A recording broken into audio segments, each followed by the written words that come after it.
On cherche à renouer avec les savoir-faire artisanaux. On réhabilite les monuments et le patrimoine ancien. On veut consommer local, bio, retrouver les vrais goûts du terroir. On s'inquiète de la traçabilité de nos produits, de l'origine de nos vêtements. On veut se reconnecter avec nos racines profondes. À chaque fois, c'est la quête d'authenticité qui nous anime, et c'est cette valeur floue que je vais interroger en rebondissant sur un livre paru en 2021, Le sacre de l'authenticité du sociologue Gilles Lipovetsky.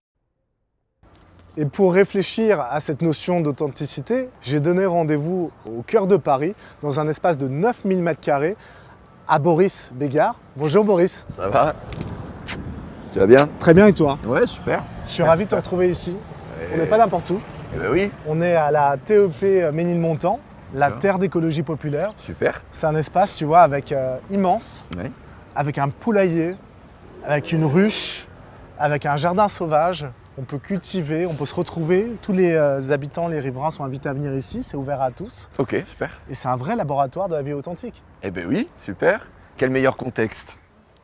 On avait, Boris, abordé la question de l'intensité dans une séance précédente. Ouais. Il y a un lien très étroit entre authenticité et intensité. Ces deux valeurs qui sont vraiment cousines. Et je crois qu'on peut vraiment comprendre l'une et l'autre par la dynamique qu'elles traversent. Il y a un même mouvement historique. Rappelle-toi, quand on avait abordé l'intensité, on avait commencé par une intensité qui avait été définie pendant le siècle des Lumières avec le mouvement des libertins. C'était une intensité qui était du côté de la recherche du plaisir, de la jouissance et qui s'opposait à la norme, à la loi et au bien. Ce mouvement a été poursuivi ensuite par les romantiques et était arrivé jusqu'à nous, l'homme démocratique. Et là, on était dans une intensité qui était abordable pour tous, par tous. Et de ce fait, parce que l'intensité était partout, elle avait perdu en intensité justement. Ouais. Et on était face à cette intensité qui était devenue une sorte de mot mantra, mais qui couvrait plus grand-chose. D'accord, donc là c'est la même chose avec l'authenticité, c'est-à-dire vu qu'il y a de l'authenticité partout, il y en a nulle part, c'est ça? C'est exactement ça. On peut reprendre la dynamique et la dupliquer en fait. Ok. En fait, on part d'un mouvement qui est de l'ordre de l'idéal, de la pureté du concept au départ, et puis le terme devient galvaudé au fur et à mesure. C'était le cas pour l'intensité, c'est le cas aussi pour l'authenticité. Si tu veux, c'est comme un peu le slogan publicitaire laver plus blanc que blanc, ou même la phrase plus vrai que nature.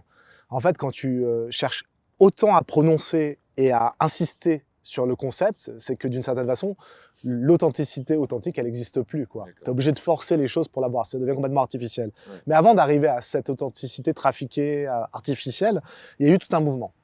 Il faut voir que c'est une notion ou un concept qui a été mis en avant pendant le siècle des Lumières, notamment par un auteur comme Rousseau. Okay. On connaît tous, tu sais, le vecteur de confession de Rousseau qui a créé d'une certaine façon le journal intime, l'autofiction. Ouais. Avec les confessions, où il dit qu'il va mener une entreprise qui n'a jamais été menée jusqu'ici auparavant, il va se livrer à nous, et il pense que personne ne pourra l'imiter, tu vois, enfin, tu vois la simplicité du bonhomme.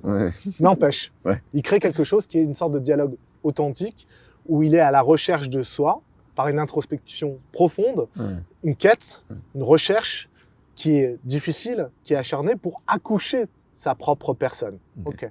Ce premier mouvement est là. Tu le retrouves ensuite dans la philosophie avec Kierkegaard, mais aussi avec Sartre. L'existentialisme, tu connais. Oui, bien sûr. Ce n'est que ça. L'existence précède l'essence.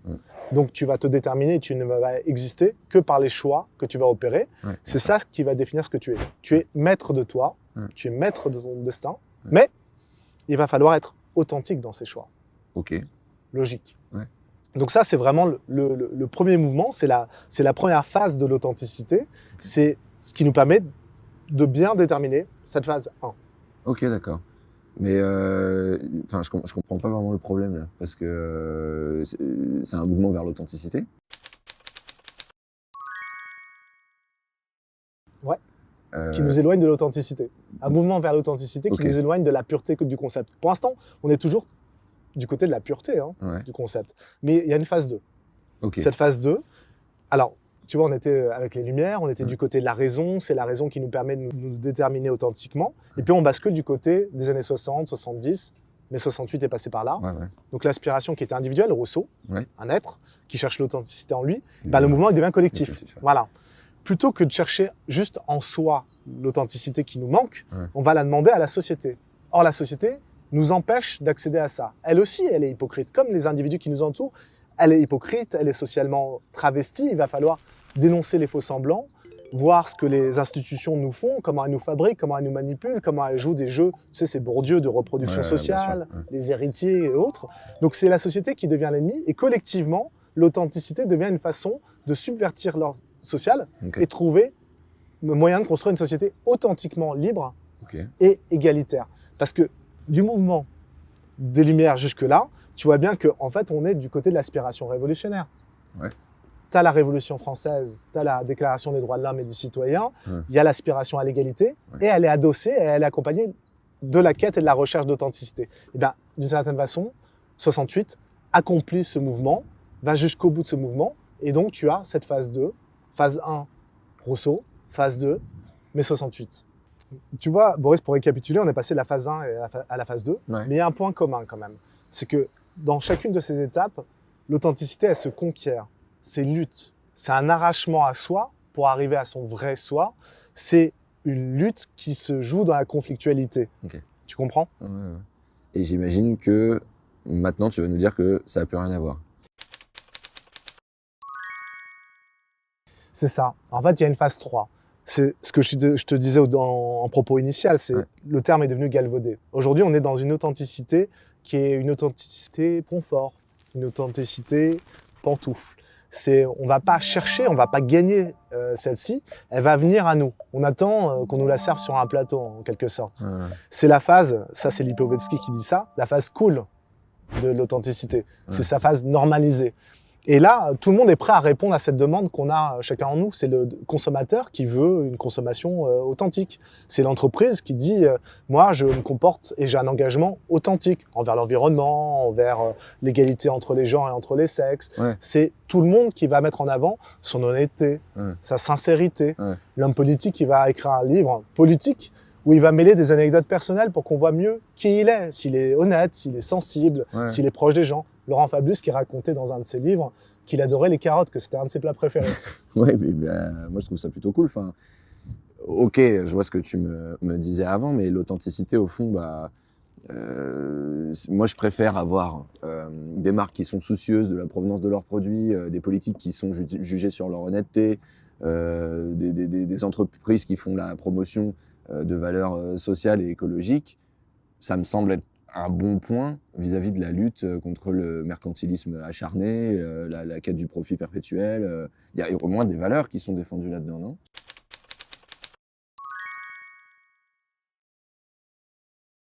Je suis d'accord avec toi, mais il y a un mot crucial que tu viens d'employer, c'est lutte. En fait, ce qui vient de se passer dans ce qu'on décrit comme mouvement, c'est qu'il n'y a plus de recherche de conflictualité. Le terme authenticité est totalement normalisé, tu vois ce que je veux dire ?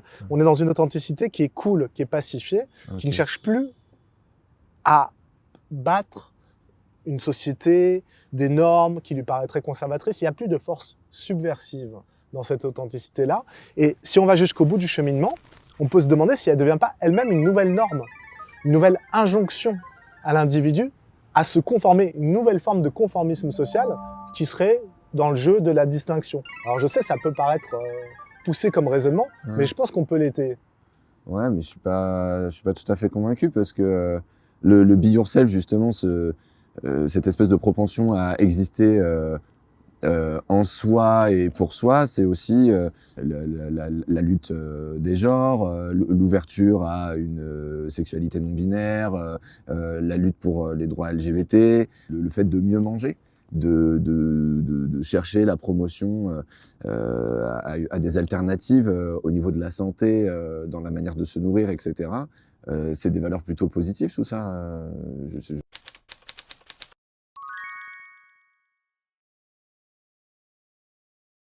Là encore, je suis d'accord avec toi et je pense qu'il faut bien poser les choses. Tu as raison, et c'est ce que dit Lipovetsky, l'authenticité, c'est pour ça que la valeur l'intéresse, c'est un facteur et un vecteur de transformation sociale fort, voire radical. C'est l'affirmation de ta subjectivité. Il y a une vérité qui s'exprime dans la subjectivité et elle peut renverser les murs, parce que ta subjectivité telle qu'elle s'affirme est un vecteur de transformation des institutions sociales. Celles-ci ont tendance à être conservatrices, posées, et là on peut arriver à sortir du cadre par l'affirmation d'un moi qui est inaltérable inaliénable, tu vois. Ça nous permet de sortir d'opposition binaire, opposition sexuelle, homme-femme. Ça nous permet de sortir d'opposition genrée, là aussi, très simple, codifiée, qui font que chacun doit rentrer dans un cadre, dans un carcan qui peut l'enfermer et qui peut être source de souffrance aussi. C'est toutes les luttes LGBTQI++, tu vois. C'est aussi des revendications, comme les revendications des homosexuels, des gays, des lesbiennes, au mariage ou à la procréation. Donc on ouvre, on élargit l'égalité à des catégories, à des minorités qui étaient jusque-là racisées, invisibilisées et autres. Donc ce combat-là, par l'authenticité, permet de gagner des droits, et donc des droits démocratiques aussi. Donc là, oui, effectivement, tu as raison, il y a un facteur de transformation. Alors, si je comprends bien ce que tu me disais, c'est la revendication des particularismes à l'échelle individuelle qui permet à la société d'avancer au sens large. Oui.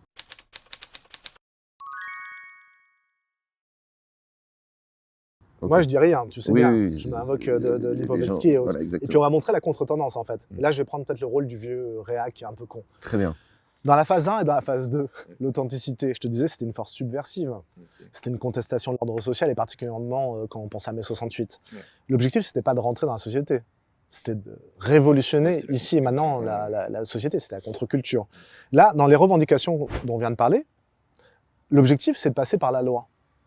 C'est le retour à la norme et à la loi, finalement. On veut faire reconnaître certains droits de minorités. Je te disais tout à l'heure, on parlait des LGBTQ+, par exemple, faire reconnaître certaines sexualités, mais le faire passer dans le cadre de la loi. Donc, dans le fond, on est dans une forme de réformisme social qui désire être intégré, quoi. Ouais, ça me fait penser à tout le mouvement autour de l'intersectionnalité, en fait. C'est-à-dire de revendiquer toute une liste de particularismes et d'aller militer auprès des institutions pour légiférer ensuite. Exactement. Et tu vois, la difficulté que ça pose, c'est très bien parce que c'est un mouvement, on voit bien encore de transformation, c'est un mouvement de réforme, mais on part de quoi? On parle de l'authenticité. L'authenticité, c'est ce qu'on veut gagner et ce qu'on veut atteindre. La difficulté, c'est que je te mets au défi de savoir ce que tu es vraiment toi. Quel est ton être authentique? Quelle est la coïncidence de toi avec toi? Si tu vas voir un psy demain et que tu lui dis « moi, je veux devenir moi-même », il va te rire au nez. Et en fait, il va t'expliquer que c'est presque délirant de penser qu'on est soi-même. On est toujours dans une sorte de décalage qui est constructif. C'est totalement illusoire de penser qu'un jour on sera réconcilié et qu'on sera en paix. C'est finalement la pensée édinique. Je suis revenu au jardin d'Éden, je suis dans un monde harmonieux, quoi. Et ça, finalement, c'est dangereux parce que ça produit de la souffrance. D'accord. De dire qu'on peut, si je comprends bien, jamais se définir comme un monolithe arrivé à une destination, mais qu'on est toujours en mouvement, quoi. Ouais, exactement. D'accord. Mais du coup, c'est quoi le problème?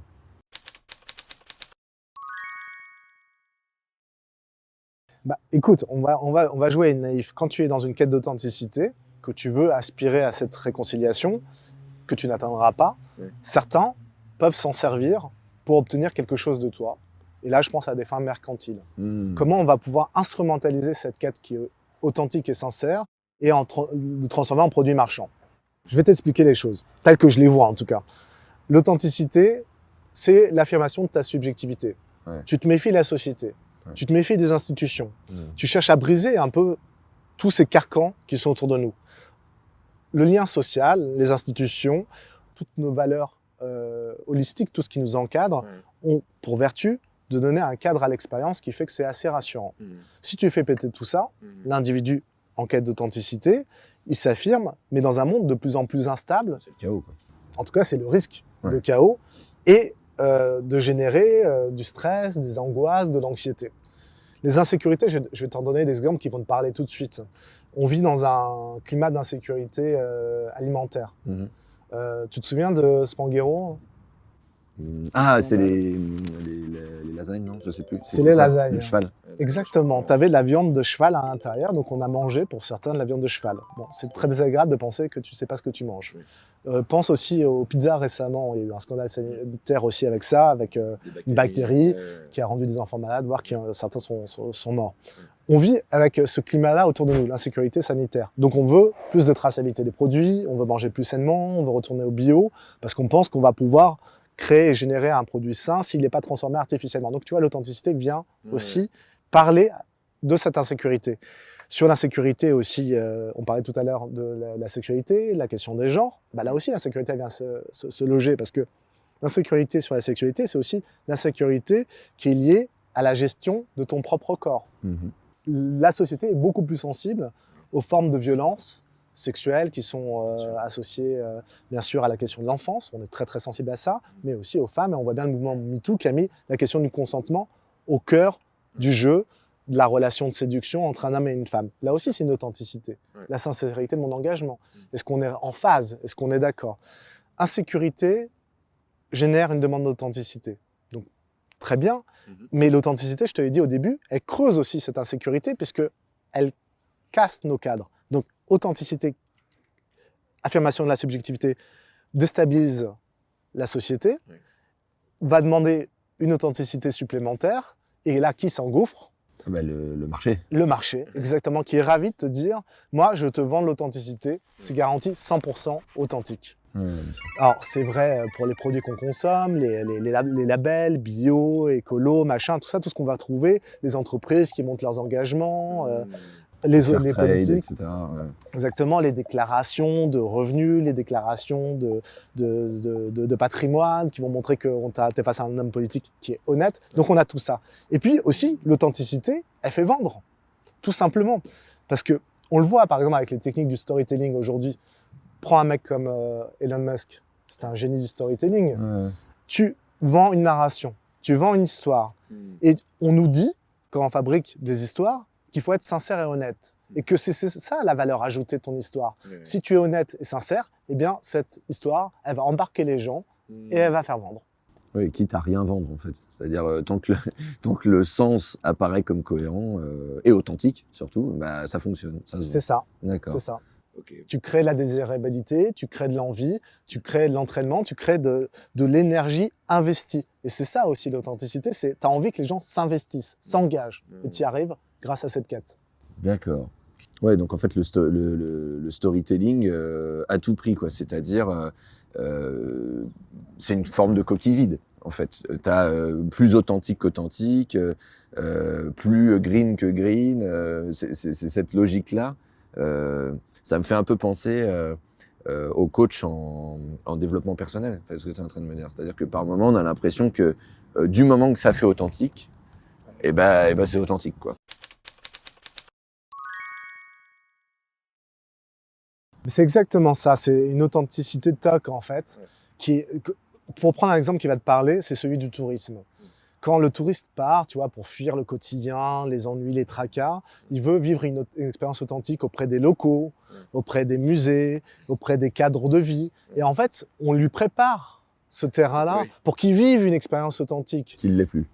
Qu'il n'est plus du tout, évidemment. On fabrique de l'authentique sur mesure pour que ça vienne à lui. Encore une fois, l'authenticité, confort, pantoufle. Il faut que ce soit pas trop difficile à aller chercher. Il faut que ça soit super gratifiant, que ça me remplisse, que je sois bien avec ça. Et ça, c'est vraiment la Disneylandisation du monde. Ça touche le tourisme, mais ça touche aussi tous les secteurs d'activité. Et là, on bascule vers une autre forme d'authenticité. Et ça, tu vois, au début, on était dans une authenticité sincérité, c'était le début. Phase 1 et phase 2. Là, on est dans une recherche d'authenticité intensité. On veut vivre des expériences, on veut qu'elles soient fortes. Et tu vois comment on a bouclé la boucle. On parlait d'intensité dans une autre séance. C'est finalement la même chose. On cherche à vivre plus de vie en une vie. Et l'authenticité, c'est une forme de réalité augmentée. On en fait plus, on grossit le trait. Tu es déjà allé à l'atelier de lumière, par exemple, ou pas? Oui.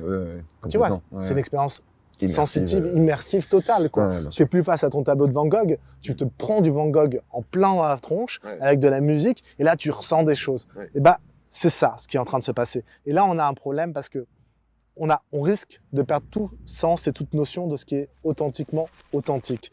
L'intensité telle qu'on la recherche dans cette expérience-là, et bah, tu sais, c'est graduel. Plus t'en mets, plus tu perds de sensations. Il y a de moins en moins de limites, on en cherche toujours plus. Comme dans une société dite addictogène. Tu vois, l'addict, il a toujours besoin de prendre plus pour pouvoir retrouver la même sensation. On en est là. L'hybris généralisé. Et on risque de provoquer une société qui crée de l'indifférence. Parce que plus tu cherches de sensations, plus tu provoques de l'indifférence. Malheureusement, il y a un problème, c'est que notre énergie, elle n'est pas illimitée. Notre énergie psychique, notre source d'investissement, elle est limitée. Donc, à un moment donné, on risque d'arriver à un épuisement généralisé et à un monde qui sera plus froid, plus insensible, plus muet. Et là, qu'est-ce qu'on fera? La guerre. Eh ben, écoute, moi je pense qu'on va aller marcher pour retrouver un peu de sens dans tout ça. Très bien. Et essayer, Par le mouvement. peut-être par le mouvement, de réfléchir à une autre forme d'authenticité, qui sait, qui soit peut-être plus Est-ce que tu as des subtile. pistes? Bah, écoute, déjà peut-être on peut essayer de revenir aux auteurs qui ont traité authentiquement de cette question, tu vois, avec sérieux et philosophie.